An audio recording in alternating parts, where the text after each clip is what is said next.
Hey everyone, it's your buddy back again with another exciting fanfic, which is What if Naruto was neglected by his family but became a hidden prodigy, Part 2. If you enjoy this story, make sure to hit that like button and subscribe to the channel for more fanfics like this. Now, let's dive right into the fanfic. He took it and opened it and stopped at the first page. On each page was a name of a jutsu while a small containment seal lay beneath it. He looked through the first few pages before one stuck out for him. Water style. Water bullet technique. He read aloud and figured that would be perfect. Thanks to his studying Fuinjutsu and completing level 1 already, he pressed his hand against the seal and in small puff of smoke a small scroll lay on top of the page. He quickly put the book back where it was and hid the scroll under his shirt before quickly leaving the office and heading to his own room. He doubted his parents would know since they did not check the books over often, and he would put the scroll back soon. He would quickly copy the contents of the scroll onto a blank scroll he had in his room and then put the original back where it belonged. Next day, Naruto followed along the path towards the open space in the forest that he had met Itachi at with his shinobi pouch strapped once again to the side of his pants, while on his left was 2 scrolls. One contained his little seal-making kit that he practiced with almost every day. The other one had the copied contents of the water jutsu scroll that he took from his parents' water scroll. He put the original back into the storing book and put it back where it belonged when his father had left for work while his mother was feeling the twins. He knew he might be in trouble if his parents ever found out, but he figured what they did not know did not hurt him. Plus, it is not like Tu-san or Ka-chan really spend time with me anymore, he thought to himself. Though he did not hate his little brother and sister and did in fact love them both dearly, he couldn't help but feel a little jealous towards them. Since they were born just over 2 years ago, his parents' focus was mainly on them. He wished Kushina and Minato just made some time for him, no matter how little that might be. Shaking his head of the negative thoughts and following the path he took the other day, he felt Itachi's energy signature just like yesterday, and he knew the Uchiha was close by. Walking into the small area, he saw Itachi standing in the center of the opening with his back to Naruto. As Naruto walked towards him, Itachi picked up on his footsteps and turned around. When he spotted Naruto, he nodded at him. "Morning, Itachi," Naruto greeted happily as Itachi nodded back towards him. "So what were you going to work on today?" Naruto asked while Itachi was about to speak before he saw the scroll strapped to Naruto's side. "What are the scrolls for?" Itachi asked with his eyes gazing towards the 2 scrolls in curiosity. "Oh well," Naruto said as he began scratching the back of his head in slight nerves. "This one contains my Fuinjutsu equipment since I was thinking of getting some practice in," he said as Itachi nodded his head. One of the things Naruto had told him about was that he wanted to surpass his parents in Fuinjutsu, so he knew how much Naruto would have to practice to do such a thing. "And this other may be a water jutsu that I may have taken from my dad's office," he said, biting his lip as Itachi looked at his friend with a slightly amused look. "So you stole it?" he asked with an eyebrow raised on his face. For a 7-year-old, he could be oddly serious. "Not stole, borrowed. But I did put it back." "Then how is it strapped to the side of your pants pocket?" "I may have copied everything inside on a blank scroll," he said, scratching his chin as Itachi shook his head. He had a feeling hanging out with Naruto is going to lead to some interesting situations in the future. Shaking his head, Itachi reached into his pouch pocket and pulled out 2 pieces of paper and handed one over to Naruto, who took it and looked at it oddly. What is this for?" Naruto asked, looking it over. It was just a slip of small paper that was completely blank on both sides. "Do you know what these are?" Itachi asked his new friend. "I think so. I recognize it since I think my Gigi told me about them once, but I forgot the name. They help tell you something about your chakra, right?" Naruto said, staring at the blank piece of paper. Itachi nodded his head. "My Tu-san called them chakra paper. They help us find out what our element affinity is." "Element affinity? So it tells us which of the element jutsus we can do and can be best at, right?" he said as Itachi nodded. "That is how I understand it too," he said. I thought you might want to find out your element or elements since you showed interest in them the other day. Defiantly. It's the main reason I took this water jutsu since I wanted to be able to do it too. Though how does the paper tell us? He asked as Itachi explained. My two-san said that it differs from each element. He said that if it burns it is fire, water then it gets soggy, earth it crumbles away, wind it splits into two pieces and then lightning if it crinkles. Cool. So do you know what yours are? Naruto asked since finding out what element he was defiantly something he wanted to do. He had asked his Gigi some time back which is where and found his Gigi was fire and also found out that Minato was wind while his mother was water. It explained why they had so many wind and water jutsus stored away. Itachi nodded and Naruto watched as a faint blue glow appeared around the paper as the young Uchiha poured some of his chakra into it. Naruto watched in fascination towards the slip of paper and then watched as Naruto got his answer. On one half the slip of paper set alight while on the other half water got damp. Thought it was only a little before it completely set alight. Before Naruto counsel answer Itachi did instead. My main element is fire which is not surprising since my clan is known for our strong affinity to fire. However I was surprised when I discovered I had a minor affinity for water which is extremely rare for my clan. So is that why you could do the fire jutsu so easily? In a way, the fireball jutsu is a rite of passage for all Uchiha members. Meaning everyone in my family had to learn it by the time they were my age, Itachi explained while Naruto nodded. He had to admit that Itachi's clan sounded pretty cool. He also wondered if his family had some kind of rite of passage they had to go through or any of the others' clans in Konoha. So cool. Man, I am so pumped I have to find out what mine is now, Naruto said grinning eagerly at the piece of paper in his hand. He closed his eyes and gripped the slip of paper tightly in his paper. He pouted his chakra into the paper making it glow a faint blue. Itachi stood just in front of it waiting to see what the end result was going to be. When Naruto opened his eyes the two got their answer. Though it was an answer neither had been quite prepared for. The paper had split right down the middle, shaving the two equally in half. On the left side the paper completed crumbled away while on the other slip of paper, it became all soggy and wet. Whoa! Both Naruto and Itachi said at the same time as they observed the small spectacle in front of them. Amazing, Itachi said not fully believing what he just witnessed. What exactly does that mean? Naruto thought as he looked at the slips of paper in his hand. Does this mean I have 3 elements? He said to himself aloud, not entirely sure he believed him with what just happened. It appears that is what just happened, Itachi said finally wrapping his head around it. It is surprising since my mother once said that it was very rare for someone to have even 2 affinities since it usually indicates that they have a bloodline. Though I was unaware your family had one. Well, I know neither side of my family is a bloodline of those sorts. My Ka-chan's side is that has strong life force along with naturally high stamina and chakra. At least I think that is what it was. So how did I get 3? I do not know. I guess it was just one of those 1 in a million happenings, Itachi said with Naruto nodding. Wind, water and earth. I can get so strong if I master them one day. But what would everyone think if I tell them? Plus Ka-chan and Tu-san may find out I took a jutsu from their library without asking, though as he bit his lip. Then Gigi, Nei-chan and Ba-chan might get angry that I am doing this without telling them, he thought since he really did not want a skull bashing by either Shizune, Tsunade or even worse both.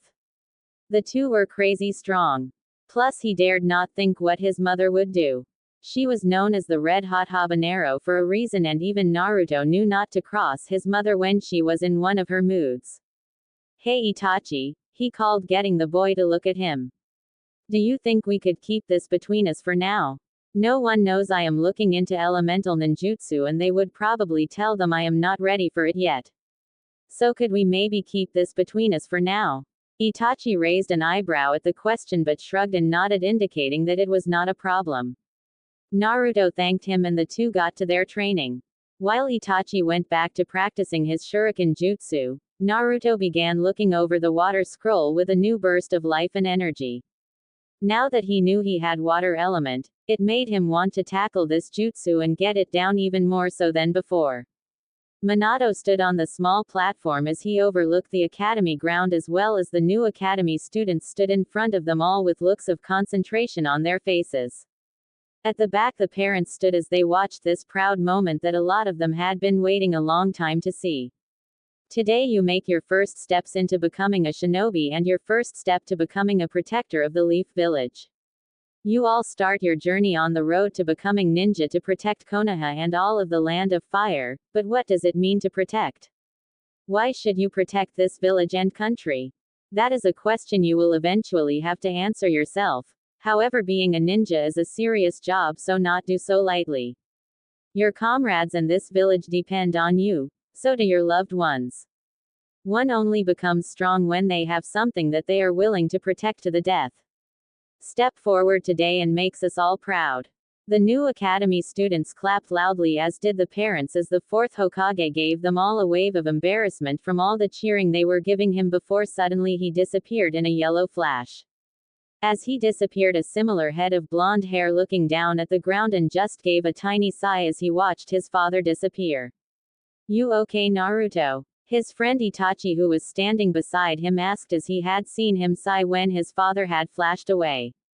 Naruto just nodded. Yeah, I am fine. I was hoping he would stay to wish we good luck, but I guess that was just wishful thinking. As the instructors began to call out names signaling for what person would be in whose class, Naruto stared behind him to see a lot of the parents conversing with each other and happily talking with one another. His Ne-chan and his Gigi were there and gave him a small wave when they saw him look in their direction. Naruto gave them a half smile and waved back. He looked over a little ways to the right of them and saw Itachi's parents standing there. Fugaku had his usual emotionless face on, just staring at the sky, while Makoto was next to him with Sasuke gripped onto the hem of her dress while in her arms she held a small bundle that was wrapped in light pink blankets. Makoto was carrying her daughter Ria Uchiha, who was born 3 months ago and had taken the Uchiha clan by surprise, especially Itachi, who never thought he would get another sibling other than Sasuke. Though when she was born, Naruto had never seen his best friend smile as big as he had when he had told her about little Ria.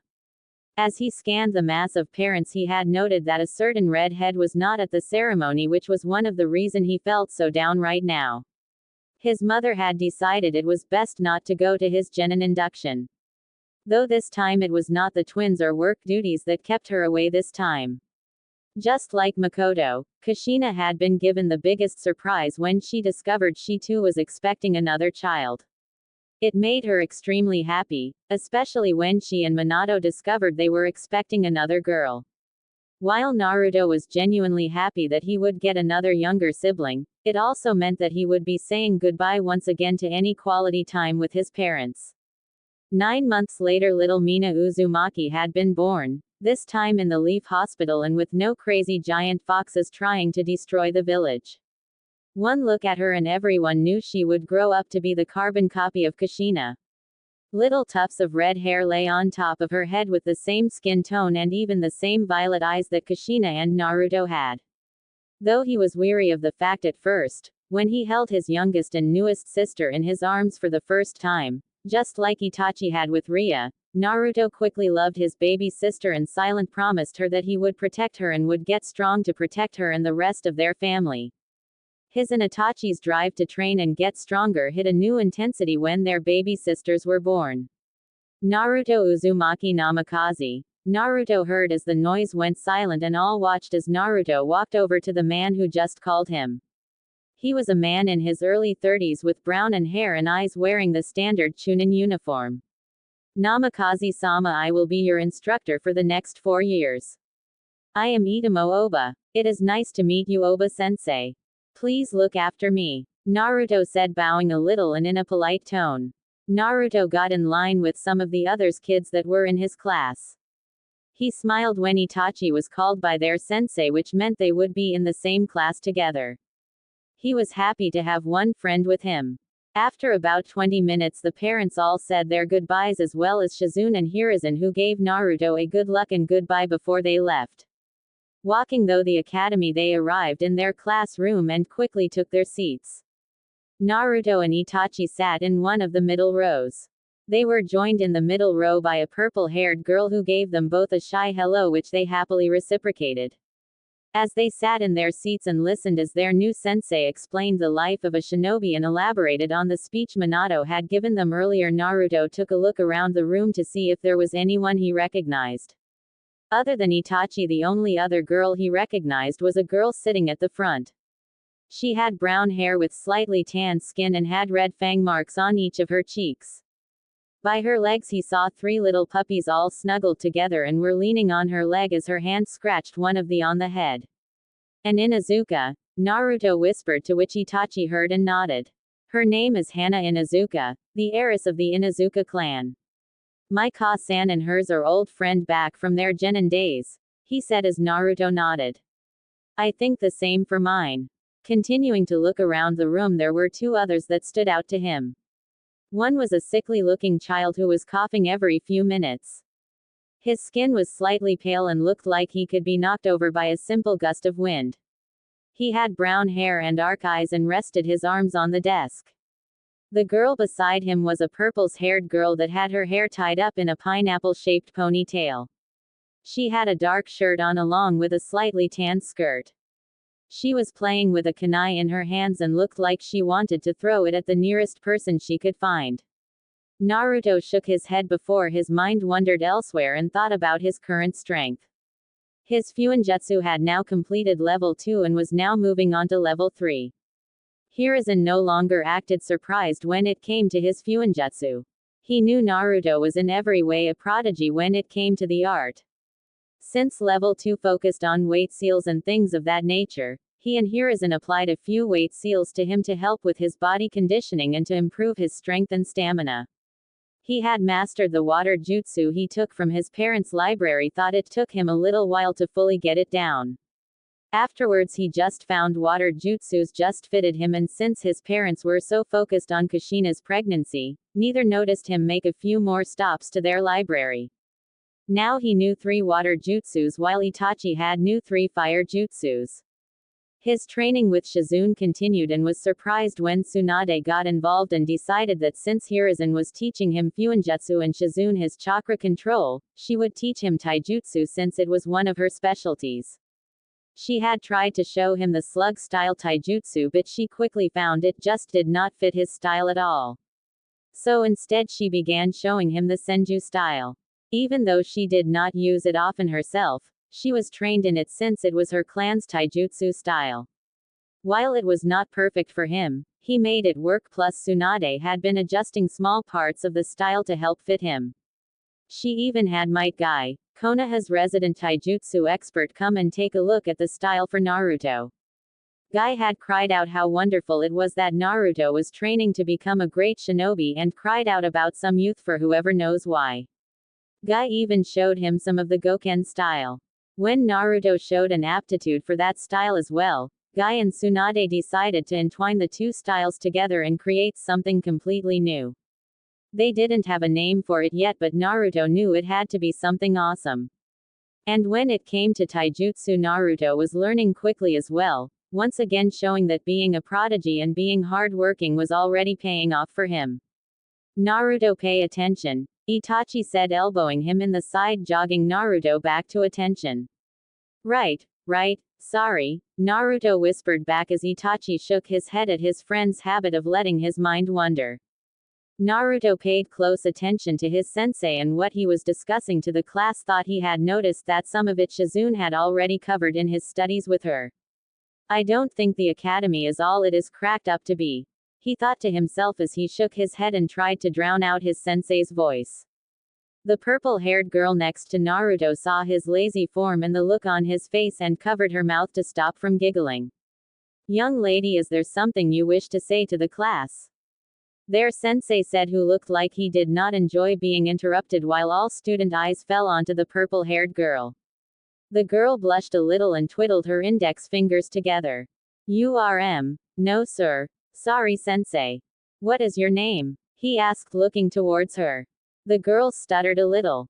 Why, Yugao Uezuki. Well then, Miss Azuki, please try and keep any comments of noises to yourself, he said before he continued with his teachings.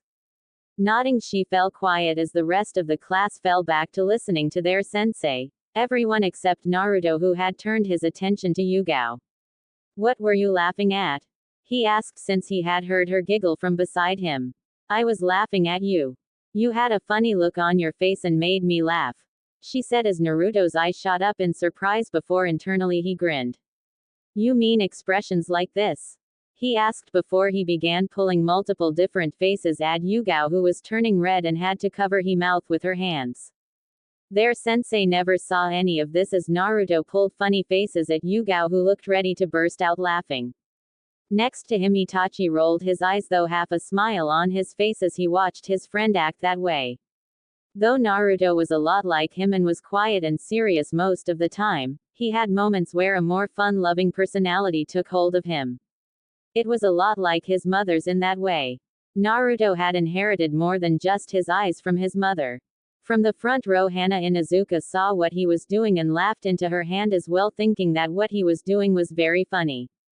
While at the back row, the other purple-haired girl and the sickly boy laughed as well, though the sickly boy needed to cough every few minutes, which gained much attention from their sensei.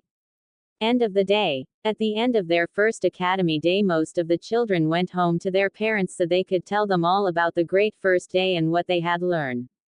Everyone except for a group of 6 children, that is, Naruto and Itachi, were once again training with each other in the same opening in the forest as before. The others 4 had followed them after school to see what they were doing. The 4 were none other than Hana Inuzuka, Yugao Azuki, Enko Mitarashi, and Hayate Gecko. The 4 had become quick friends, but when they had tried to befriend Naruto and Itachi, the 2 boys kept eluding them and separated themselves from everyone else. They almost spoke with them during lunch, but the academy school bell rung, and when they looked back, the 2 boys had already disappeared.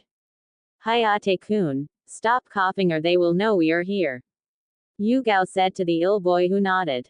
My apologies, Yugao-san. The pollen from the plants is making it difficult to breathe, he said as he tried to get his coughing under control. Shish, stop talking you two or our cover will be blow, Hana whispered a little harshly while Enko grinned as she watched them. I wonder how strong they are. I bet they would be a good fight, she said, licking her lips a little before zoning in on scene in front of them. Wait, where did the Uchiha go? They all looked in front of them and realized that Itachi had indeed disappeared and that Naruto was now just standing still and was looking towards where they were hidden. You know, you 4 can come out now. We know you have been following us since we left the academy, Naruto called out, making the 4 freeze in place. We would appreciate it if you could just come on out, a voice said from behind them, making them jump out of their skin and turn around to see Itachi with an amused expression on his face. You know, if you wanted to watch us or train with us, you could have must come out and say it. There was no need to just hide, Naruto added, appeared in front of them. The 4 kids looked a little embarrassed and went a little red. From Hana's side, the 3 pups sniffed the air and padded over towards Naruto. Naruto saw the 3 pups and smiled as he went down on his knees and began petting them. The pups seemed to enjoy it since they were wagging their tails and had their tongues hanging out of their mouths. Whoa, that was quick, Hana said as she walked towards them. I have only had them for about 6 months and they have never taken to someone so quickly before. They must really like you. They are called the 3 Harimaru brothers, she said, introducing them. The 6 introduced themselves properly, and after a few minutes of talking and Enko asking whether they could train with them, Naruto and Itachi shrugged and told them it was fine. As the 4 revised what they had gone over that day, Enko looked towards Naruto and Itachi and saw that the 2 boys were facing across from each other. In the blink of an eye, the 2 suddenly charged forwards towards each other and began throwing punch and kicks towards each other. They stayed that way for a few minutes as each tried to land a hit on each other. The 4 recognized Itachi's way of fighting was that of the Uchiha clan fighting style, while the one Naruto was using looked like the Senju style, though a few bits of it was off and it looked like another form that they did not recognize. It also made them wonder why Naruto was not suing the Uzumaki style that his mother knew, since Kushina was quite well known for her strong taijutsu prowess. The two were then forced and stumbled back when both managed to land a punch on the other's cheek. Shaking out of their slightly dazed state, the two quickly focused their chakra and made the necessary hand seals. Fire-style fireball jutsu, Itachi called out as he blew out a large fireball that went towards Naruto. Water-style water bullet jutsu, Naruto declared as clumps of water shot out from his mouth. The toe jutsus collided in the middle, causing a small blast to be created from the impact as well as steam from where the water met the fire.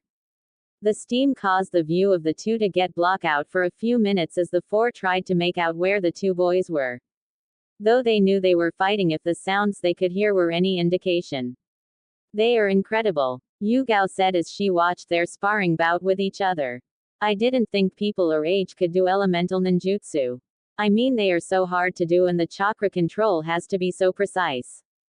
Hayate spoke as he coughed again into his hand, making Yugao pat him on the back. "Oh man, these two are good. We really need to catch up with them if they are already at this kind of level," Hana said while Yugao and Hayate nodded before noticing Anko had disappeared. "Where is Anko-san?" Hayate asked, looking around. "Striking shadow snakes," a voice called from within the steam cloud. When it did, Naruto appeared jumping out of the cloud from one side while Itachi jumped out the other, both looking a little surprised from the interruption.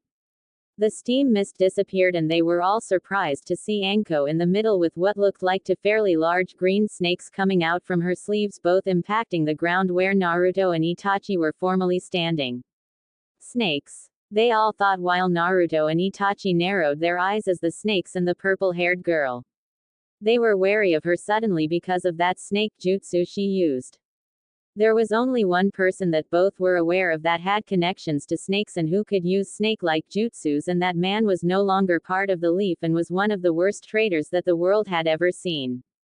Itachi's parents had told him, while Hiruzen and Tsunade had told Naruto of this man.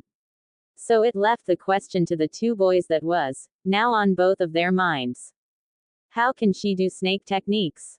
Anko meanwhile grinned at Hana, Yugao, and Hayate's shocked looks and Naruto and Itachi's weary and thinking looks. "You boys didn't think you were the only toe with tricks up their sleeve, did you?" Month later. Some time passed since the 6 academy students met each other and the 6 quickly became fast friends and an inseparable group.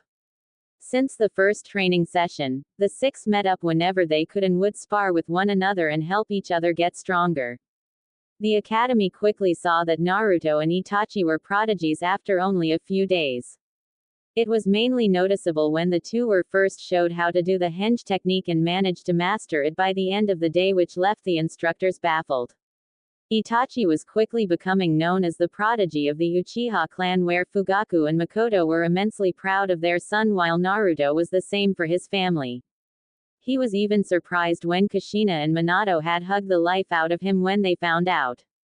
Though the small celebration did not last long, Naruto enjoyed that moment where his parents' eyes and attention was focused only on him. Tsunade, Hiruzen and Shizune marveled at it, though since they were training him before the academy it did not come as much of a surprise. Meanwhile, Anko was quickly becoming the best of the girls, though Yugao and Hana were doing their best to give her a run for her money. Though Anko was strong for her age, she was not quite at Naruto and Itachi's level, though when she sparred with the two, she made sure to make them sweat as much as possible. "So Gigi, are you sure you don't mind taking me?" Naruto asked Hiruzen as they walked down the market towards a shinobi store that Hiruzen had told him about and had wanted to take him to for some time now. "Of course, Naruto-kun. Now that you are in the academy, it's time to get your some proper shinobi clothing and some proper weapons and equipment. Even though it's the person that makes the shinobi, it is essential that you have the correct equipment with you and that you are wearing appropriate clothing." Hiruzen glanced down at his surrogate grandson. "So an orange jumpsuit would definitely be out then?" Naruto said, pointing towards an orange get-up in the window of one of the stores. "Unless you want to be a walking target, then yes, Naruto, it is definitely out," Hiruzen said, shaking at the mere thought of someone wearing clothing that color. Somewhere in Konoha, a Jonin wearing tight green spandexes with orange leg warmer sneezed. But I didn't bring enough money, Gigi, Naruto said as he began checking his pockets. I'm not sure I can afford it. Ka-chan and Tu-san forgot to give me my pocket money this week. Do not worry about money, Naruto-kun. I will buy you everything you need, he said, patting the boy on the shoulder. Naruto wanted to argue, but he knew his Gigi would only tell him that a grandfather was allowed to spoil his grandson whenever he wanted. Plus, his Gigi was a former Kage, so if there was anyone who knew the right equipment to wear and the correct clothing, then it was him. He was the man who fought in the First Shinobi War, was picked by Tobimura Senju to become his successor and lead the Leaf to victory in the Second and Third Shinobi Wars. Okay, Gigi, Naruto answered, getting a smile from Sarutobi in return. He was happy that Hiruzen still spent time with him and trained him even when he actually had a real grandson now.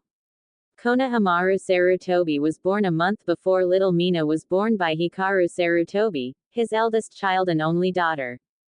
And they named him after the village since they knew he was going to be a great shinobi one day. After walking for another 10 minutes, they eventually stopped at a moderate-sized store on the edge of the shinobi district of the market. I have been coming to this store since I was a young man, Naruto-kun. There is no place better in my mind to get your shinobi supplies than this store, he said as he led the Naruto inside. As soon as they walked in, Naruto saw locking seals on the door hinges. To stop burglars, he mused to himself. Tyranno, Sarutobi called out just as a man in his mid-30s appeared from behind the counter with brown hair and wearing civilian clothing. Ah, Hiruzen, it's good to see you. What can I help you with? He asked as he noticed Naruto beside him. And this must be Naruto Uzumaki Namikaze, son of the Minato and Kushina. I was wondering when you were going to bring him here.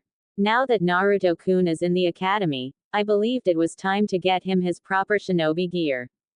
Well, I am honored you came to my store. I am glad the shinobi of the village continued to come here even after my father passed the store down to me. Tu-san, look, look. A squeaky voice called, making them look over to see a little brown-haired girl with her hair tied in two buns wearing a little pink top and shorts with a wooden kunai in her hands. I can finally throw it on the target, right? She said, making Tyranno and Hiruzen laugh. That is great, sweetie. Hiruzen, you remember my daughter Ten-Ten? He said as Hiruzen gave her a small hello, as did Naruto, while the girl went towards her father, who lifted her up and sat her on the counter.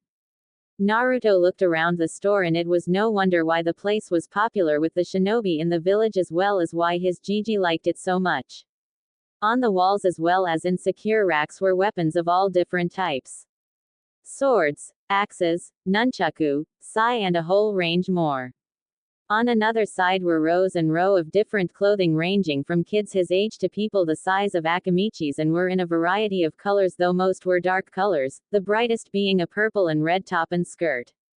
This also cool, he said as he began to pick through the clothing range and find something that suited him, while Hiruzen spoke with Tyranno and cooed over little Ten-Ten. 10 minutes later he had 5 black tops with a blue stripe going through the middle, while he had 5 sets of pants and sandals that ranged from black and gray in color. Next he moved on to his kunai and shuriken. The ones he currently had been ones Minato previous used and had given to Naruto since they were still in great condition. Hiruzen joined him and began helping him. He nodded approvingly at the clothes Naruto picked out.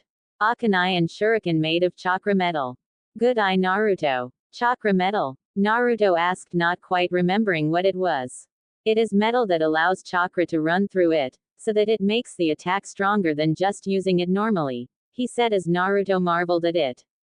He wondered why more ninjas did not use it, though when he thought about it, his mother used a sword, and when he had seen her using it before the twins were born, he remembered it glowed blue.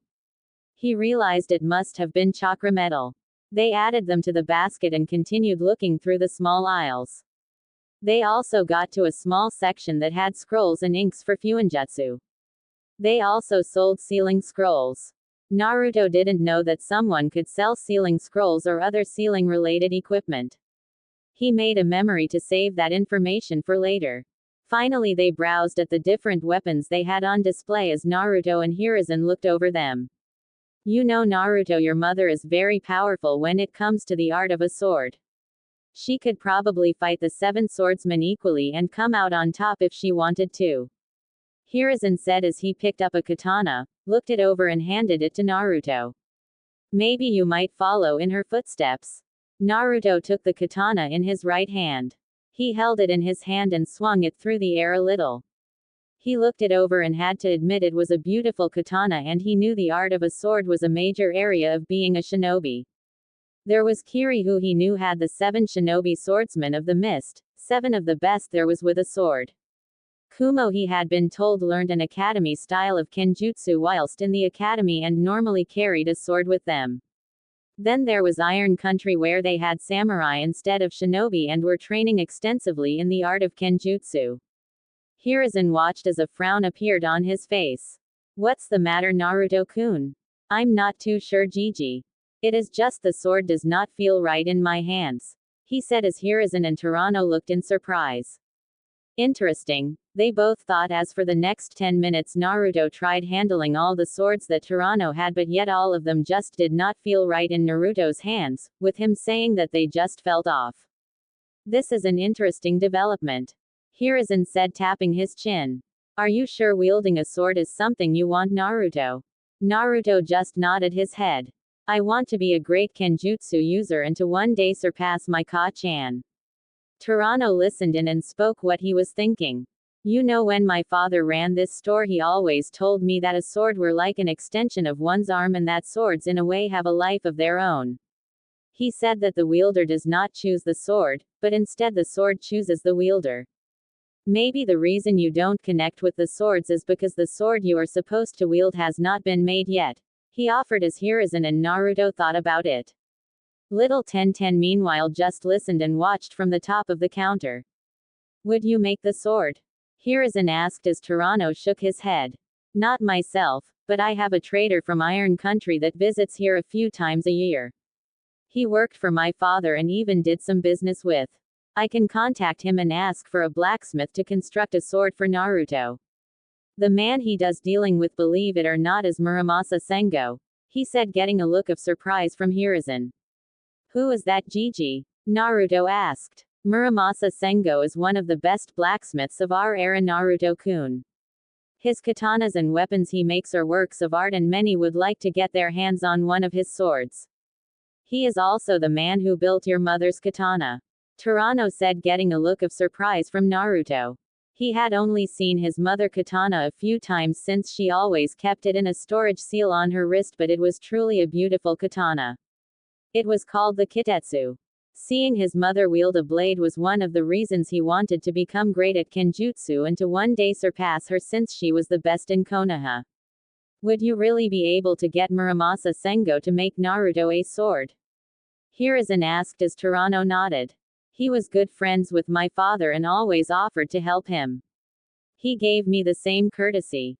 Knowing that he is building a first-class katana for a boy who wants to be a great kenjutsu wielder and uses its strength to protect those precious to him, I know he will say yes. It might take a month or two, but expect one of the finest katanas you will ever see becoming yours, Naruto, he said, making the boy smile brightly. We can sort out payment later, he said as they all nodded and paid for the current equipment in their basket. So I would like everyone to say congratulations to your classmates Itachi Uchiha, Naruto Uzumaki Namikaze and Anko Mitsurashi for passing the academy in just 1 year. Wish them all the best as they take their first major step as shinobi of the leaf. Naruto, Itachi and Anko stood at the front of their class with smiles on their face as their fellow students called and told them well done. After a year at the academy, the teachers there along with the council knew that despite only being 9, that the 3 were more than ready to become genin. All 3 easily outclassed the others in the class, and that keeping them in the academy would be a waste of their talents. Yugao, Hayate and Hana clapped the loudest to their friends and had sworn that they would do their best to catch up with the trio by next year. Now the real path of being a shinobi begins, Naruto said as Itachi nodded like he normally did while Anko grinned a big smile. It's about time too. I was beginning to get so bored here that I thought my head was going to roll off my shoulders from the boredom. I am honored to have the three of you in my class for the little time that you were here. Good luck in your shinobi careers. I know that all three of you are going to go far, their sensei said as he bowed back. Thank you, sensei, they said at the same time. Your new Jonin sensei has told me that you will meet them on the roof and that they will be there in 10 minutes' time. The three nodded, gave a wave to their three friends who did the same before they exited the classroom. As they got out of the room, they nodded to each other before mange the ram seal with their hand and shunshine to the roof. They had learned that move from Hiruzen after Naruto had asked him to teach him a jutsu during one of their breaks from Fuinjutsu. He had thought about it for a few minutes before settling that Naruto was ready to learn the body flicker technique. Once he taught it to Naruto, the blonde boy then taught it to the others. Hana, Hayate and Yugao struggled with it and was still trying to learn it while Itachi and Anko had it down within a few days. Arriving on the roof, the three sat together on the floor. Naruto read a book on Fuinjutsu. Itachi stared at the clouds while Anko twirled a kunai around her index finger. So any idea who we have as our sensei? Anko asked the two boys. Both shook their heads. No idea, but I hope they are strong whoever they are. I can't wait to get some more training done, Naruto said, showing just how much of a training nut he was. Thankfully it was not on the level of a certain spandex-wearing Jonin. Whoever they are, I am sure they are capable. Hokage-sama would not have put us with someone who could not handle the task. As they nodded, Naruto gripped his hand a little tightly on the sword that he was carrying in his right hand before he placed it in his lap. After 2 months of the order going out from Torino at the shinobi store, the katana that he was waiting for finally arrived. And when he first saw it, he could not help but admire how beautiful and different it was. Torino even said it must have been one of Masamune's finest work. The blade was 27 inches long and the metal was much to his surprise black with a distinct red edge, and its handguard had flower-like edges. The handle was a dark purple color while the sheath was plain black but had 2 Uzumaki spirals in red going up the side. One of the first things Naruto noticed was that it was a little bit heavier than other swords, but he was told that was due to the metal of the blade being harder and denser than other blades, which would give it more physical strength. He knew it would take a bit of time to get used to it, but since his weight seal were now up to 30 pounds on each limb, he knew the weight of the blade would not be a problem. When he had received it, he, Hiruzen, Shizune and Tsunade had marveled at how elegant yet powerful the blade looked, with all three claiming they had never seen a blade quite like it. After receiving it, he had given it a name that he knew would one day make this blade famous. The Shisui. Everyone else agreed that the name just fit the blade.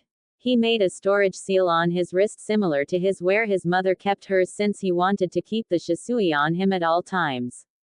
He tried to show Kushina the blade, but she only looked at it while it was in its sheath, much to his annoyance.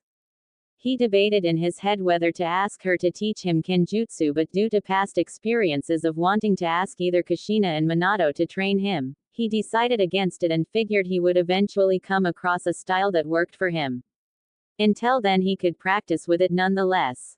When it was not sealed up, it was strung to his side.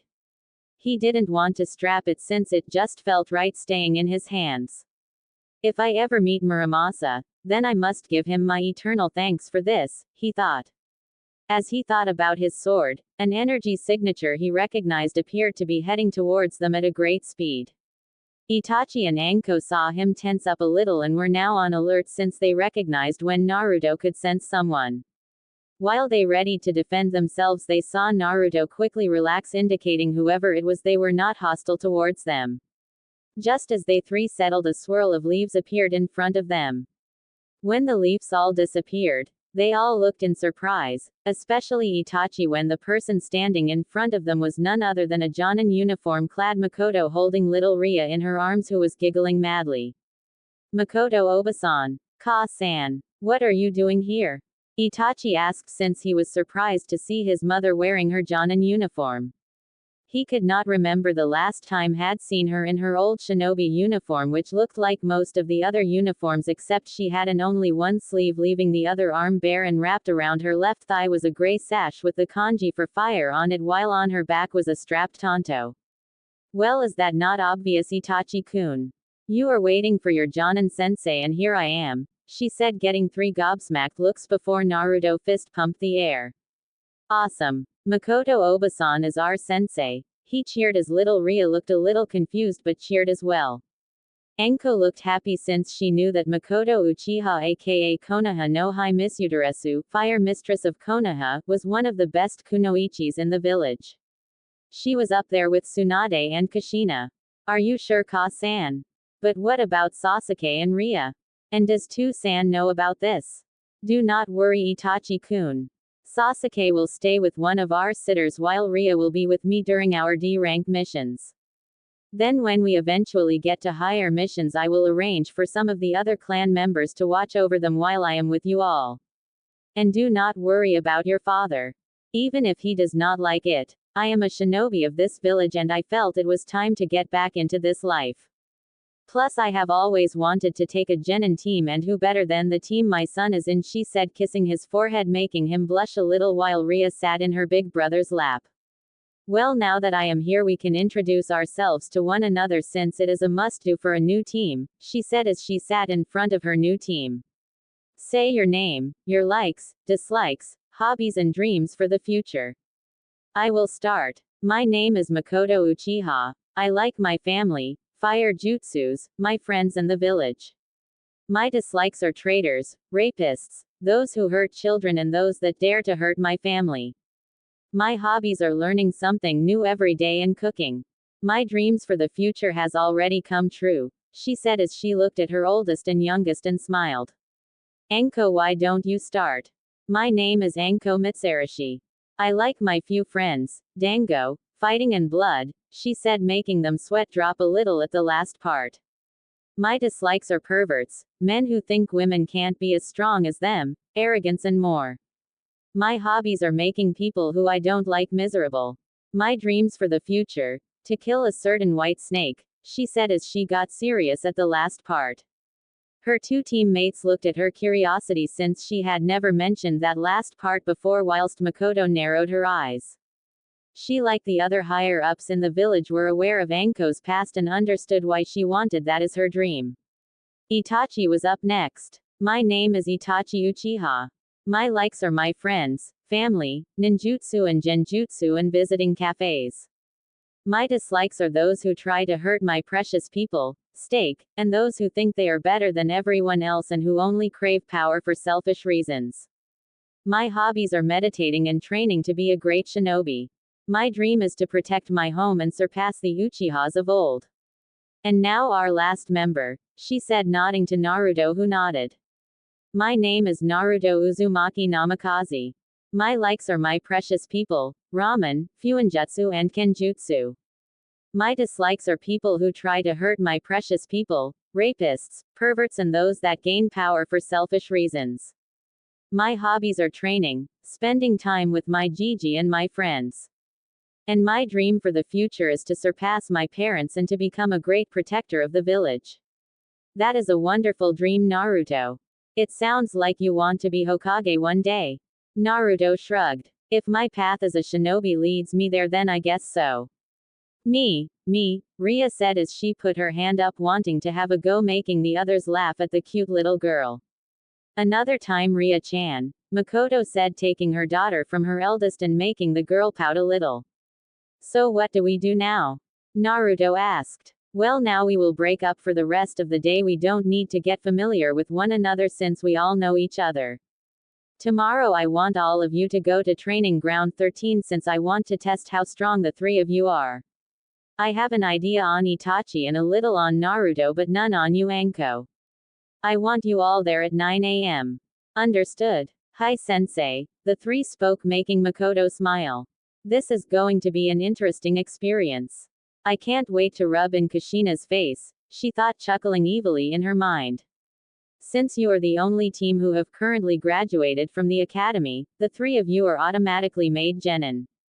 I hereby announce us as Team 13, she declared, getting big smiles from Naruto and Anko and a small smile from Itachi. Nodding and smiling at them and saying goodbye, Makoto shunshined away with Ria in her arms, leaving the new Genin team alone. In Hokage office, Minato sat behind his desk, putting a hand through his hair as he sat across from one of the few men in the elemental nations that could fight him one-on-one. On his right was Kakashi and on his left was Jiraiya, whilst Kushina was sat next to him. Over on one of the sofas was Sarutobi with his pipe in his mouth, as remained passive but on alert with their guests. The man in front of them was the fourth Raikage of Kumo and the man who Minato had many battle with in the past. Was a big man with dark skin and whitish blonde hair that was slicked back with a goatee on his chin. He wore his Raikage cloak and hat, whilst around his wrists were golden weights and around his waist was a large gold belt. Beside there were two men. One had white spiky hair that covered part of his left eye and also wore a standard white Kumo flak jacket. On his back was a cleaver-like sword and on his right arm was the symbol for Black Lightning. To his right was a Caucasian man wearing the standard Kumo shinobi uniform but had bandages wrapped around the top of his head and his forehead protector covered his right eye.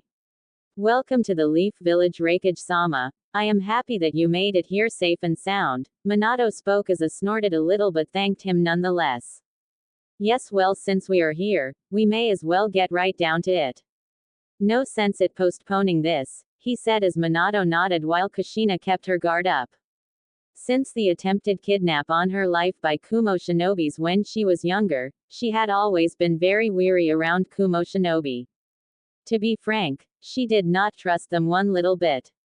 I agree. I see no reason why our two villages should have to be at each other's throats nay more, and I am more than willing to put the past behind us if it mean the Leaf and the Cloud can finally see each other as allies other than enemies. I agree as well. As Raikage, the safety of my village is my top priority and it will always come first. If it means keeping any ridiculous wars from breaking out again, then I will do it. Minato nodded to that as well. Though he and A never exactly saw eye to eye, he was glad that as the Kage of his village he understood that alliances would truly benefit one another. Kumo had always been more militarized than Konoha, but then again Kumo had always been a very tightly knit and army-like village, whereas Konoha was a bit more relaxed in that sense but always kept their guard up. I am surprised that your brother B is not here. Normally the two of you are inseparable, Minato asked as A narrowed his eyes a little at the comment. B is a Jinchuriki, therefore he knows that his place is to stay at the village and be a protector Kumo. As a Jinchuriki he is a tool to be used to keep Kumo safe. The Leaf Ninja frowned at that but knew that was mostly how other Jinchuriki were treated. Like, you know, I have always been curious to who the Jinchuriki of the Kyuubi was. Since you know who Kumo's Jinchurikis are, do you not think we should know who yours is? That made everyone tense while Kushina and Minato looked at the man dangerously. Something that made the white-haired man tense and prepare himself. Kakashi did the same. That information is classified, Raikage-sama. Minato spoke in a calm and even tone. Oh, so do you believe that my village does not deserve to know of your weapon while you know ours? A said with his voice getting a little louder. Kushina slammed her fist on the table. Jinchurikis are not tools that you can control simply because of what they contain. They are human beings who carry a great burden on their shoulders. A didn't look affected by the comment but instead just raised an eyebrow at her outburst while Minato smoothed her by rubbing small circles on her hand. You are oddly protective towards them, which leads me to guess that your Jinchuriki is someone close to you. All the Leaf Shinobi tensed again and were mentally preparing themselves for some kind of confrontation since Kushina's face contorted to a look that showed she was ready to kill. Well, if you won't tell us, then perhaps it was a mistake coming here, since you cannot be honest with us when we are being honest with you. Honest? Kushina said, snorting. Like how you tried to kidnap me when I was a girl and yet tried to deny it. Yes, very honest. What my father did when he was Raikage does not fall to me. To be honest, I never really understood the big fuss about you, Uzumaki. All you were ever good at was Fuinjutsu and Kenjutsu. The rest you were just mediocre at. Kushina looked like she was about to bow up at the comment A was making at her while the white-haired man just shook his head and face-palmed. Minato did the same thing knowing this meeting was not going well at all. And Kushina had never liked each other and he knew it was a mistake bringing her to this meeting. Perhaps coming here was a mistake, said standing up from his chair making everyone else stand up as well. Perhaps we can speak more of this tomorrow. Let's keep a cool head. Think on it tonight and then resume tomorrow the details of the alliance, Minato offered since he really wanted some kind of treaty to be formed between their two villages which could stop any confrontations from happening in the future. Minato did not wish for another war to break out. He wanted to keep the children of the village to have to succumb to that path. Scoffed but nodded nonetheless. Tomorrow we will continue this. Until then we shall take up residence in the Golden Leaf Hotel, he said as Minato nodded. Then jumped through the window, making his departure from the meeting. The white-haired man sighed before giving Minato a small smile.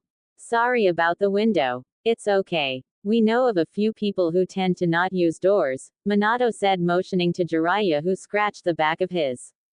The white-haired man nodded and walked out through the door with the other man following behind him. When the door closes everyone breathed easily despite how badly the meeting went. Well, that could have gone better, Kushina said as she checked her nails as everyone playfully glared at her while she whistled innocently.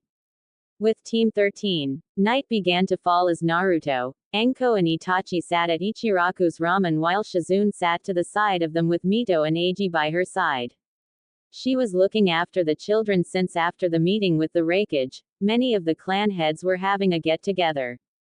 Mito and Eiji sat on their seats playfully swinging their legs with noodle hanging from their lips while Naruto had little Mina seated on his lap who was now almost a year old and was clapping her hands as Naruto fed her a little bit of ramen. Those of Uzumaki blood just naturally like ramen, no matter how young, Shizune commented as Itachi and Anko nodded in agreement. You love ramen don't you Mina-chan? Naruto said to his baby sister who just nodded her head and gave him a smile showing the few teeth she had. Ah, she is so sweet aren't you Munchkin, Anko said. Despite being a very tough and tomboyish girl, even she had to admit that little Mina was adorable. Naruto smiled at the interaction between Mina and Anko while Itachi smiled at the scene. Naruto then felt a pull on his sleeve only to see Mito and Eiji looking at him with big eyes and holding their arms out. Naruto had a strange look on his face as he stared down at his two siblings. Despite loving them both, the whole thing with his parents and their attention was due to the twins and in all honesty he had been a little distant from Mito and Eiji, especially Mito since she was very clingy towards him and just wanted to follow him everywhere. Mina despite nearly being one was showing the same signs. The two little girls just loved being with their big brother. Eiji was the same but not as clingy. Shizune saw his slight dilemma and picked up the two twins. No, I want Naru, Mito complained as Eiji nodded in agreement but Shizune gave them a warm smile. No sweeties, it's time to go home. You both need your baths, she said getting a disagreeable look on the twins' faces. Mito-chan, Eiji-chan, Naruto said getting the twin attention. When I come home, I will try to read you a bedtime story, okay? He said getting smiles from the two making a small smile appear on Naruto's face in return. Shizune then put the two down and placed Mina into the stroller who began to cry a little, not wanting to be out of her big brother's warm embrace. Naruto, are you coming? Shizune asked. Not just yet, Nei-chan. I going to have one more bowl. All right, but be home soon. You might be a shinobi now but you're still 9 and you need your sleep, she said. That goes for all of you too. Anko and Itachi nodded as well and then watched as Shizune gave Naruto a kiss on the forehead before leaving with Mito, Eiji and Mina back to their home. As they left, Naruto sensed the Anbus that were watching over them move to follow Shizune and his 3 siblings. They watched them go before Itachi turned to Naruto. Still trying to put space between them aren't you? He asked as Naruto sighed a little and nodded. Anko looked at him weirdly. Why are you trying to put space between them? They are adorable. I just want to eat them up, she said while Naruto just didn't say anything. It's just some personal business, Anko-san, Itachi said, making Anko look at them both weirdly before she nodded. The trio sat there as they talked to one another, sometime also speaking to the ramen stand owner Tuki, who the three saw as a nice middle-aged man who was happy to help any who needed help. He had a daughter their age, Ayame, who they had seen a few times. As Anko and Itachi spoke with Itachi, Naruto's sensor abilities picked up on something that he felt was irregular. He could feel the Kumo shinobi along with the Raikage enter the moment they entered the village. The Raikage stood out among the other two since his power was enormous, the same as his father and his Jiji. Naruto hopped of the stool and stood in the middle of the empty street as he looked in the direction of where the signature was coming from. Naruto-kun, what is it? Anko asked as she and Itachi followed him. One of the Kumo shinobi, he said, already putting the two on alert. He not at the hotel with the others. He over by the Hyuga compound.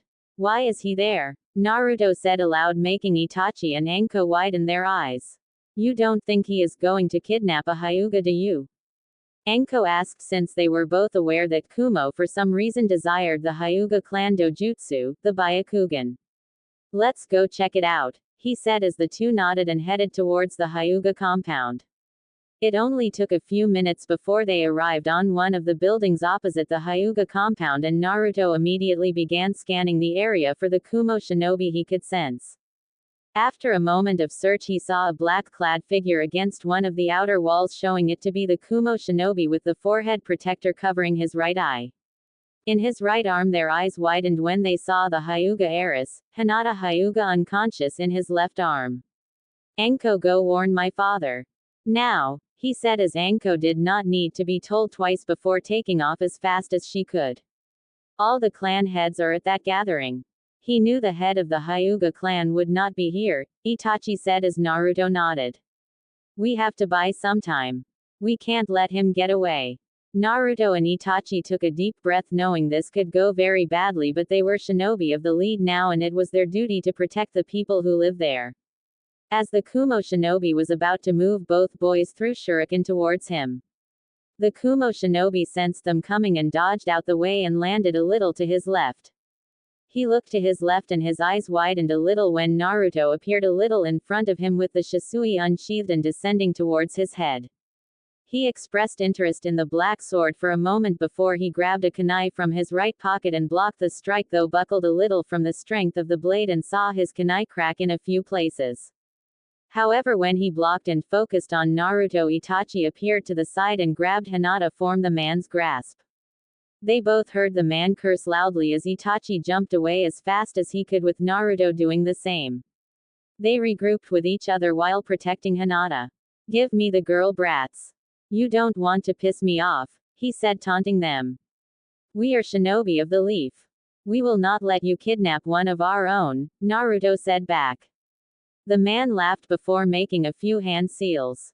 Let's see if the you brats can live up to what you claim, he said. Raiden.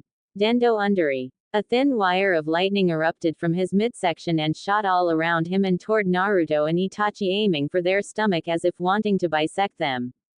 Naruto jumped in the air while Itachi managed to jump just before the man performed the jutsu. When Naruto looked at Itachi, he saw red and 3 tomos in each eye. Sharingan, he thought, believed Itachi used it to predict the man's movement. As they jumped, the Kumo appeared in front of Naruto and kicked the small blonde and knocked him to the ground.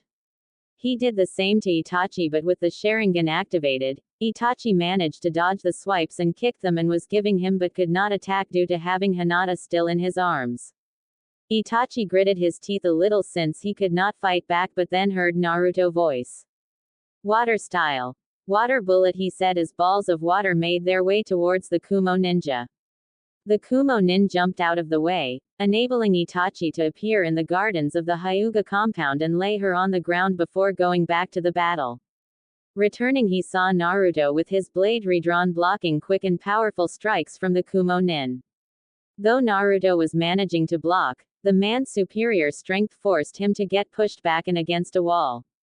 The Kumo nin grinned before finding kunai being thrown towards him. Cursing again, he humped back and away from the kunai.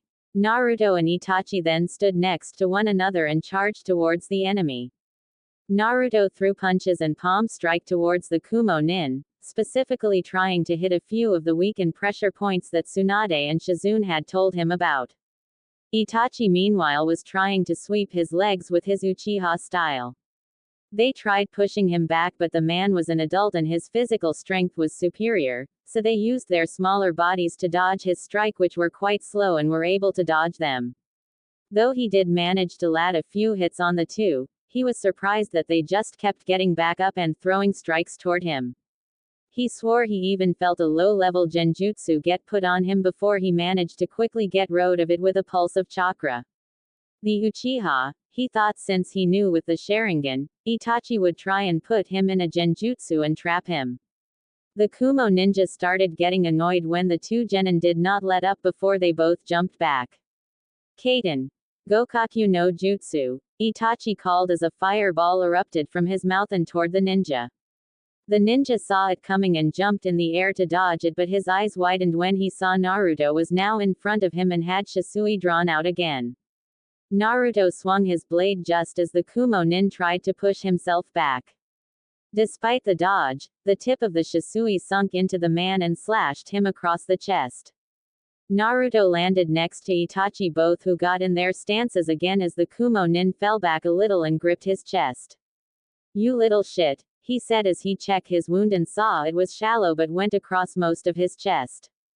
"What are these kids? They are no ordinary children," he said and looked into their eyes. Itachi with his Sharingan and Naruto with his violet eyes gazed intensely towards him. "Raiden. Saji Farasha," he said as his two hands surged with lightning and put them together. He did not realize that Itachi had just coped his jutsu when he saw the hand signs. Just as the attack was about to be sent off, another strong chakra signature appeared around them and a blur shot out from the Hyuga compound and struck the Kumo ninja in the chest. "Hake Sanjuni Sho," the Hyuga cried out as he struck the Kumo Nin 32 times in the chest.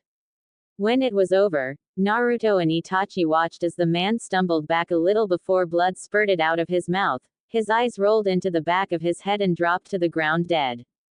They looked at the Hyuga and saw he looked just like the clan head Hiashi, making them realize he was Hisashi Hyuga, the younger twin brother of Hiashi Hyuga. Hisashi glared at the fallen man before he made his way over to the two boys and gave them a bow. "Thank you for protecting Hinata."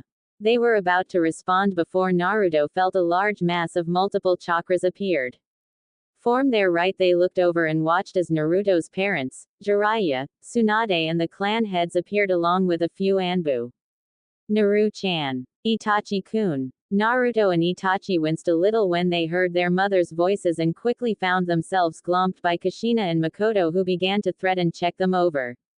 Both saw the bruises that were beginning to form on their faces and glared towards the fallen shinobi. When the two mothers were told by the two boys they were okay, Kushina nodded and joined Minato, who was speaking to Hisashi with the others while Makoto hung back with the boys. Naruto watched as Itachi went a little red with Makoto still checking him over and was planting kisses on him. From where he could stand he could hear his mother saying they should check on the twins and Mina. Even now, they are all she can think about, Naruto thought a little bitterly as he looked down at the ground as he shook slightly. Shaking his head a little, Naruto began to walk away and just made his way home while Itachi gave him a sad glance while Makoto just wondered what had him so down. Meanwhile Tsunade and Hiruzen, who had heard what Kushina said, looked at Naruto with sadness in their eyes. "We need to talk to them about this, Sarutobi-sensei. Look at Naru-chan, even if he doesn't necessarily show it, the way they treat him is affecting him. I heard from Shizune that he is distancing himself from the twins, it's like he doesn't want them to get too close to him," said Tsunade, worry clear in her voice.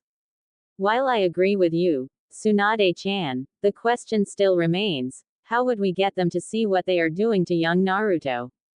I doubt they even realize that their actions, or rather, inaction, is causing him any sort of grief," he replied, also worried about the young boy that he saw as a grandson. "At moment the only thing we can do is wait and see if they will realize their mistake before it is too late." Naruto stood at the north gate of Konoha as he waited for his team and sensei to arrive so they could go on their mission. Today marked their first C-rank mission ever and Naruto could not help but feel a little excited. The night the Kumo shinobi had attempted to kidnap the Hyuga heiress, the Hyuga clan as well as the shinobi council had been extremely thankful towards him, Itachi and Enko, since if it was not for Naruto and Itachi holding the ninja back and Enko going to warn the Hokage, then they may have lost the Hyuga heiress. As a reward, they made the rescue a completed a ranked mission and all three genin got the pay. It also set a new record as Naruto, Itachi and Enko became the youngest team to ever go on an A-ranked mission. Makoto of course gave them a small scolding, but they knew that was just the mother in her talking. Though she was extremely proud of her first genin team and knew from that moment that Naruto, Itachi and Enko would go on to do great things. They had their test the next day, which was basically to let Makoto see their level of strength. She was not disappointed and, on more than one occasion, had found herself on the defensive before managing to push them back and subdue them. It made the trio realize that Makoto was a very powerful woman who had rightfully earned the title of Fire Mistress of the Leaf. Since then, for the next 6 months, they went on simple D-rank missions all around the Leaf Village. They came up with a simple routine, which was to perform D-rank missions in the morning, and then they would break for a lunch break before meeting up again for a few hours in the afternoon to train. Makoto had managed to find certain aspects with each of the three to help train them, in which she was thankful for, since she was not the type to leave one out while focusing on the other two. With Itachi, she helped him with his ninjutsu and genjutsu since they both had the Sharingan. Enko was taijutsu and she would spend a good hour or more just blazing it out with the girl while also focusing on her elemental ninjutsu, which she decided to learn after seeing the two boys use theirs for the first time. Not surprising, she had fire element as well, which was a bonus.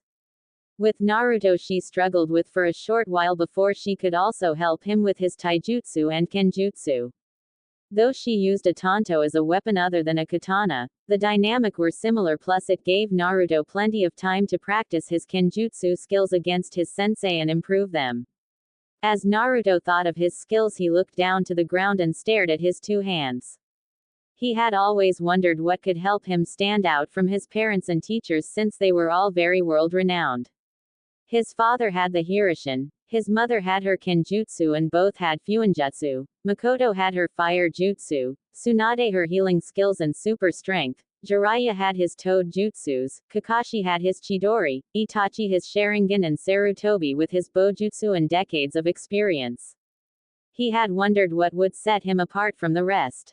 And it was 1 month ago when he finally found just what that was. Flashback. Naruto panted a little as Tsunade threw another punch towards which he managed to jump to the side and dodge at the last second. He regained his footing and charged towards Tsunade. This was one of their normal taijutsu spars that Tsunade began ever since she began teaching him. They were in a small training on the Senju compound that they used recently over the few years, since Tsunade was the last of her clan and she did not want to see her ancestral home collect dust. He threw his right fist towards her, which she caught almost effortlessly in her right hand. When she did, Naruto's right leg came up and swung from the side as well. Tsunade brought up her left elbow and blocked the strike. "Got you now, Naru-chan," she said with a smirk before her eyes flickered to the side to see his left fist now coming toward her, having used the momentum to push another strike towards her. It was about to strike, but she dodged the strike by moving her head to the side before she spun around on the spot and threw him towards the other end of the area. Naruto managed to land on his feet, but due to the speed he was going at, he fell into his behind and hit a tree. From the sidelines, Shizune and Hiruzen winced a little at the impact but saw that Naruto was already getting back up before he went forward and charged again, quickly engaging Tsunade again. Naru-chan sure has spirit. He and Tsunade-sama have been going at it for 2 hours now and he is still going. Shizune commended, though she was not surprised given the Uzumaki stamina. Naruto-kun has come a long way in these few years. Hiruzen commented, amazed at how far the young blonde had come since he began his training with them. "Are you and Tsunade still planning on showing him the Shozen Jutsu?" he asked as Shizune nodded. Tsunade-sama wants him to know it just in case of emergencies, plus his chakra control has only gotten better. I dare say a few more years and his control might surpass my own. She had even been thinking of giving him the Sozo Seisei on his forehead, but she wanted to leave that decision to Naruto. Hiruzen nodded, knowing that while the Sozo Seisei Tsunade created was indeed amazing, it had its drawbacks by shortening one's lifespan. Back with Naruto, Naruto panted as Tsunade kept throwing him around like a rag doll. Her taijutsu is just too strong. It is no wonder she hardly needs to use any ninjutsu or genjutsu. He thought before his eyes widened when her hand glowed blue and she clenched it into a fist. Be ready, Naru-chan, she shouted to him before she brought her fist down to the earth, causing the ground in front of her to begin cracking apart and causing the earth to tear apart. The ground around Naruto felt like an earthquake and did his best to keep his footing. Tsunade's strength was always going to be a game changer, even if she was the one who was winning. When he was about to jump out of the war zone, he felt his foot get stuck and trapped between a piece of the rubble and kept him in place as the ground in front of him burst open and debris went flying towards him. Tsunade, Hiruzen and Shizune saw his foot had gotten stuck and were about to dash over to help him when they stopped and watched Naruto perform a feat Hiruzen and Tsunade never thought they would ever see again. Not knowing what to do, Naruto unconsciously channeled chakra into his hands and grasped his palms together. Just as the rubble was about to hit, pillars of wood suddenly shot out of the ground and formed a protective dome around him which stopped the debris in its tracks. As the shaking stopped, complete silence was heard as Naruto looked at the wooden dome in front of him with eyes widened so much they looked like they would fall out. To the side, the three older shinobi were in a similar state as Tsunade had even dropped to her knees as she saw one of her grandfather's techniques. It's not possible, Tsunade muttered, trying to understand what just happened while Shizune was muttering that it had to be some kind of genjutsu and tried to dispel it. Naruto, Hiruzen muttered as he looked at the boy who was in a similar state to them. Just what are you going to become? End flashback. A day I will never forget. Naruto thought as he and his three teachers came to the conclusion that somehow, which they were still trying to figure out, that Naruto had received the most legendary bloodline Konoha had ever had. The Mokuten. For the time being they kept it a secret, since if word got out to enemies of Konoha or even to some of the higher-ups in the village like the elders or Danzo that Naruto had the legendary Mokuten of the Shodai Hokage, Naruto's life would never be the same. Naruto-kun. He heard snapping him out of his daze as he saw Makoto along with Itachi and Anko at her side coming towards him. Do you have everything you need? Makoto asked as he showed a scroll in his right hand. So to recap, what was the mission again? Naruto asked, wanting to familiarize with the mission as much as possible. It's very simple really. We are to take this scroll. Makoto said, waving a small scroll in her hands before sealing it away into her wrist. And we have to deliver it to Mifune, the general of Iron Country. The scroll has updates on the next shipment of chakra metal that we get traded with from Iron Country. I thought Iron Country was a neutral country. Plus it has samurais, not ninja. Anko asked. It is, but even though it does not align itself with the other nations, it does trade with them since Iron Country is a cold nation and it needs things like food imported since they can't grow food well in cold climates. Then let's go. I can't wait. This will be my first time out of the village. Naruto said. Itachi quickly said the same while Anko stayed quiet. Team 13 set off from Konoha to the cold conditions of Iron Country. 2 days later, Naruto, Makoto, Itachi and Anko sat on 2 logs as they stopped for a short moment to take a breather from tree jumping and to get some food in their stomachs. 2 days of traveling were an interesting experience for the 3 genin since their D ranks only ever took a few hours at the most. Naruto was currently eating a few onigiri he had made prior to the mission.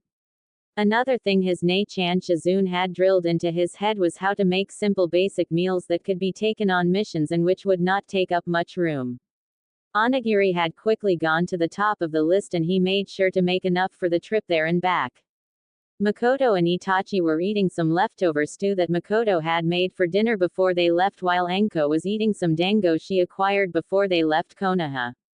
As they ate, Naruto began to pick up on multiple signatures closing in around them and were coming towards them at a fast pace.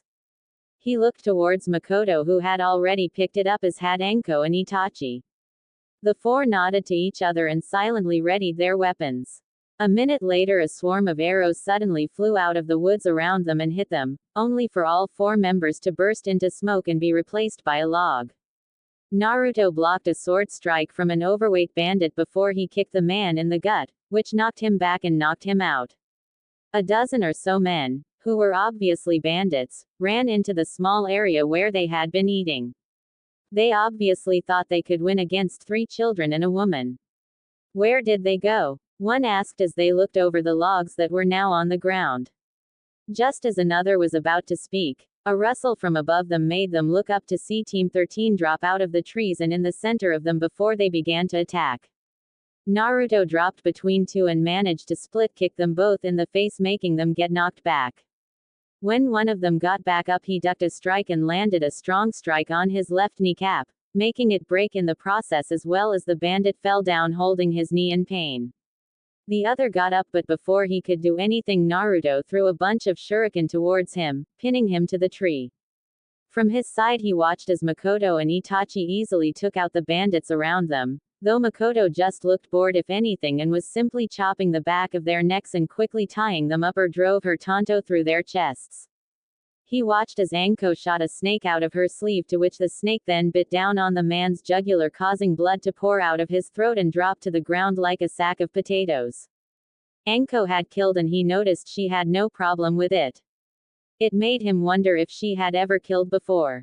He dodged a swing of a large wooden club and kicked the man square in the face, making him fly back and hit a tree. He sensed around and felt there were only a few of the bandits left, which quickly were taken out by Itachi and Makoto. However, he suddenly felt a small burst of killing intent hit him. It was nothing in comparison to what he was used to during his spars with either Makoto or Tsunade, but it was enough for him to notice it. His body acting on autopilot, he turned round, readied his blade, and threw it forward. When he did, he felt a small warm splash hit his face. He wiped his other hand over the wet splash and looked at his hand in front him. Blood. When he looked forward, he saw a man in his early 20s wearing similar clothing to the other bandits around them, with a chipped sword in his hand. Naruto's blade was in front of him, currently stabbing the young man in the chest. Naruto had a look of horror appear on his face as he realized what he had done, and his hand began to shake. His eyes stared into the man's brown ones and watched as they suddenly rolled into the back of his. Naruto slowly took his blade out of his chest and just stood there as the man fell to the ground as his breathing stopped completely. Naruto? Makoto asked from behind him as Anko was seen standing behind Itachi, who had just thrown up. He had taken his first life as well by snapping one of the bandits' necks. Anko patted his back gently as Itachi just stared down at the ground. I killed him. I didn't mean to, it just happened. My body reacted on its own. He said, stuttering as Makoto closed the distance between them and placed her hands on his shoulders. The first kill is always the hardest to take, she thought as Naruto suddenly ran from her grasp and, like Itachi had done moments ago, threw up behind a bush. As he did that, Makoto began collecting the bodies of the dead bandits and placed them in a pile. She then performed a few fire jutsus and set the bodies on fire so that the bodies could be properly disposed of. The ones that were still alive did not stay alive for long before Makoto slashed their throats with her tanto and added them to the burning fire. Afterward, her gaze softened towards Naruto and her son. This was one of the reasons she wanted this C rank. The way to Iron Country was known for having a lot of bandit encampments, and she wanted Naruto and Itachi to have their first kill. It was always tough for a genin to kill, but killing was in the job description of being a shinobi. She saw Anko was okay, which she knew she was. Anko had already killed due to her past tutoring. By having their first kill, they would not hesitate to do so again later on. Though she was 13 when she had her first kill, and the memory of the man she killed still appeared in her head from time to time, but Naruto and Itachi were strong, a lot stronger than others their age, and she knew deep down that they could take it, handle it, and rise above it. Come on, she said, patting Naruto and Itachi's shoulders and rubbing them gently. Let's get moving. We should cover as much ground as we can while we still have light, she said, making the three genin nod. Naruto and Itachi were a little slower than normal, but that's because their first kills were on their minds and would be for a few more days. 2 days later, the scroll we were sent to deliver Mifune-sama, Makoto said as she, Naruto, Itachi, and Anko stood in a large office that had numerous blades and samurai armors decorating around it. On one of the walls was 3 picture frames hanging up showing 3 men all dressed in samurai armor and all looking very powerful and intimidating. Thank you, Uchiha-san, a man said from behind the desk as he took the scroll politely from her and began to read the contents of it. Mifune was an elderly man, so to speak, perhaps in his late 40s, early 50s. He had long purplish hair that showed signs of graying along with bandages that wrapped around the top of his head along with a small mustache. He wore a simple navy blue kimono with black sandals. Strapped to his side, Naruto saw a katana with a black handle strapped to his side. Beside him were 2 samurai wearing the traditional Iron Country armor along with the helmets, which Naruto had to admit looked a little strange. After a few minutes of reading with an expressionless look on his face, Mifune nodded and gave them a small smile. The terms in this scroll are agreeable. Allow me a few minutes to write up a reply scroll, he said as he brought out a blank scroll and some ink. He began to write as the team stood there silently as they waited. After he finished, he handed the new scroll back to Makoto, who bowed and thanked him. They were about to leave, but Mifune stopped them. If I were you, Uchiha-san, I would stay in town for a day or 2. There is a strong blizzard that will be coming through the area tonight. Anyone who gets caught in it will most likely freeze to death, he said. I see. Thank you for the information and looking out for my team, Makoto said, bowing to him again to show her thanks. As Naruto, Itachi and Anko began to leave the room, Mifune used a few hand signals to send a silent message to Makoto. The 2 boys had looked so emotionless and both had a tired and worn out look on their faces. What is wrong with the 2 boys? Makoto sighed a little sadly and made a few hand signs in return. First kill. Mifune immediately had a look of understanding cross his face since it did explain everything.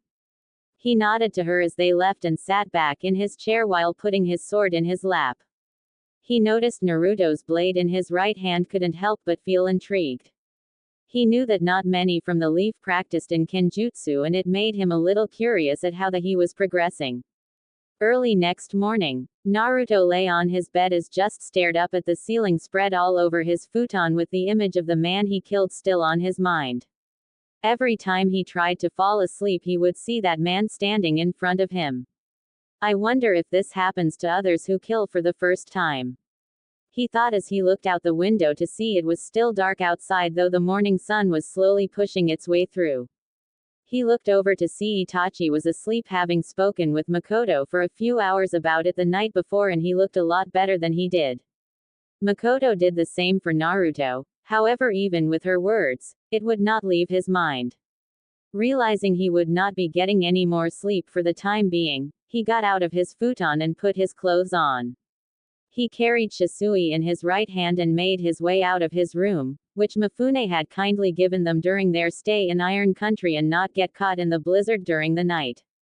Making his way through the hallways as well as looking at some painting and decorative samurai armors that were presented on display, Naruto eventually stopped at one of the indoor training room that they were told they could use. Since the environment of Iron Country was not the best to train in, the samurai had multiple giant rooms made for the sole purpose of training. In the room Naruto went in, there were training dummies made of both wood and stone, a large circle about 10 meters wide for small-time spars to take part in, as well as racks for weapons of various kinds. He went over towards one of the wooden training dummies and unsheathed Shisui and began to train with his sword. The blade didn't feel very heavy to Naruto anymore since he had carried it around for nearly 6 months and had both grown accustomed to it as well as got physically stronger. For about 30 minutes Naruto danced around the wooden dummy, slashing and stabbing at the straw dummy, though since he had no specific sword style, he was just sort of going with the strikes. From behind him a pair of eyes rested on him as they watched him attack the straw dummy. Where Naruto was, he could feel someone watching him but did not let on that he knew. They did not feel like a threat but more like they were curious. As if they wanted to see what he would do next. A few moments later the figure that was watching Naruto dashed forward at great speed with a katana in their hand and swung towards Naruto. Naruto, feeling them suddenly appear behind him, turned around as quick as he could and blocked the strike with Shisui. Turning around he was surprised to see Mifune standing there in front of him examining both Naruto and Naruto's sword. "Lord Mifune," Naruto said in surprise as he quickly sheathed his sword and gave the general of Iron Country a bow. "My apologies for engaging you," Naruto said, but quickly saw that Mifune was waving it off. "I engaged you, young Namikaze. It is I who should apologize. I wanted to see how well you acted with a blade since I saw you carrying it the other day. I must admit your reaction time with it is quite impressive." Thank you, Lord Mifune," Naruto said, a little taken back that one of the best sword users in the world was complimenting him. "Though by your footwork and the way you hold the blade, you do not have a style for it?" he asked as Naruto shook his head. "Does your mother Kushina Uzumaki not teach you? She is an expert in kenjutsu last I checked." Since he found it odd that a boy with a mother as well versed with a blade as Kushina was, did not have a sword style already.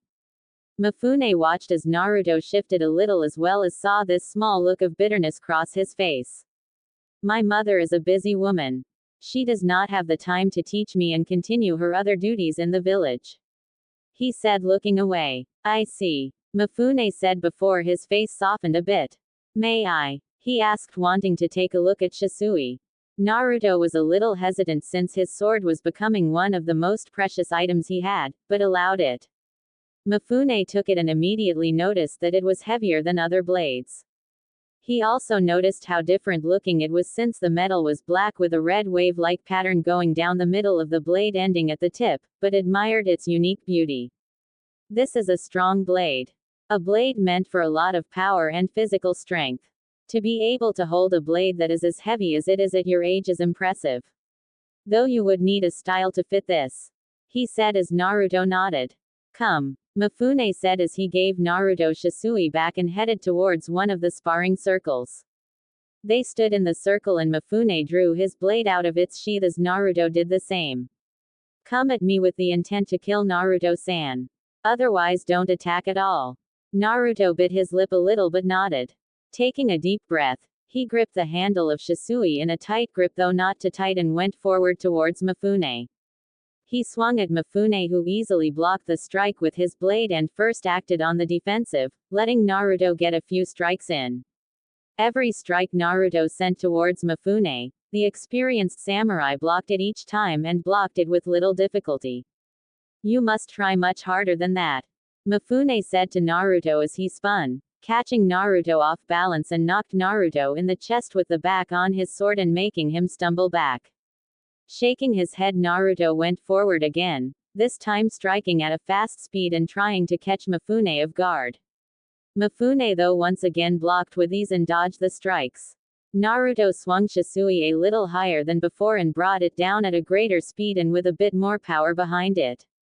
Mifune locked his blade with Naruto's, making a loud clang sound out through the training area. Naruto tried to push back, but Mifune's strength was greater and Mifune pushed him back before pushing him off a little bit and, like earlier, knocked Naruto back with the back of his sword.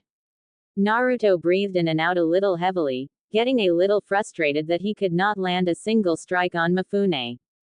He charged forward for a third time, but this time Mifune locked his sword with Naruto, spun it around in Naruto's hand before disarming Naruto with a swift chop to the back of his hand, making him drop Shisui. "No," Naruto thought as he watched Mifune swung his sword towards him, obviously putting Naruto on the post and wanting him to think of his own way to get his sword back. As the strike was about to hit him, Naruto took a leap of faith. "Please let this work," he thought as he waited for the strike to hit before he felt the air shift a little. Raising his hands up, he threw his hands in front of him and caught the blade in his palms. Mifune for one was a little taken back by the sudden move. The strike may not have been very strong since he was holding back a lot, but still to catch the blade in two palms like that had impressed Mifune. Not bad, he thought as he slid the blade out of Naruto's palms. He swung again towards Naruto, but this time Naruto used his stature to his use, ducked, and rolled towards his blade. Picking the Shisui up, he brought it up and deflected another strike. Not bad. Now you are thinking like a swordsman. However, you should never drop your sword in battle as your opponent may use it against you. Mifune said, and leading to example, pushed Naruto away again, but this time knocking Shisui out of his just enough to make it fly in the air. Mifune reached and grabbed it before holding the two blades against Naruto's neck in a scissor-like form.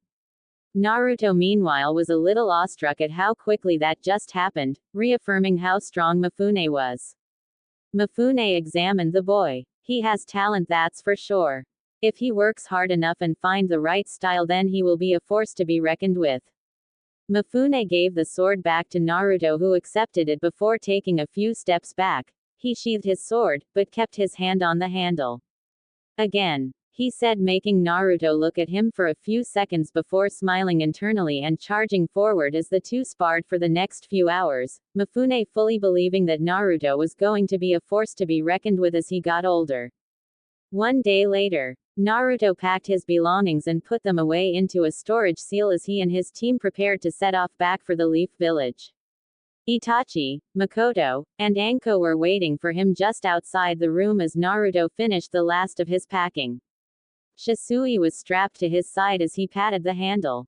Having sparred with Mifune a lot during the stay, Naruto felt that he somewhat improved as a swordsman and was taught that to be a great swordsman, his sword must become one with him, like it was an extension of his body. Mifune also drilled into him to have patience, since patience was a key element for a swordsman. After their last spar, Mifune had been impressed with Naruto and told him to get stronger so that one day Naruto and Mifune could have a clash of swords like never before. As Naruto was about to leave, a small breeze went through the room, making Naruto stop, and a chakra signature appeared suddenly. However, it disappeared as quickly as it came. Turning around, he saw on one of the side tables a slightly large scroll now stood out. He went towards it and saw a note on the side. This style has no master and has yet to be mastered. It will teach you the basics and fundamentals, but will allow you to create your own techniques. Perhaps you can be the first. Mifune. Naruto's eyebrows shot up in surprise. He was thankful that the general of Iron Country was nice enough to point out a few of his flaws and help improve them as well as a part with him, but now he really had to thank the man, for he believed he had found a style that would fit him. Naruto took the scroll and read the name of the side of it. Itoryu, one sword style. Weird name, Naruto thought as he opened it up and took a few glances at it before a grin appeared on his face. This is perfect, Naruto muttered before quickly sealing the scroll into a storage seal on his arm. As he left the room, he didn't notice Mifune standing with his back to the wall beside the window with his arms crossed and eyed shut. I look forward to seeing who you become, young Uzumaki, he said before disappearing. Naruto met back up with his team, looking back for a second at the compound before they finally began making their way back to Konoha. Thanks for listening, and please review.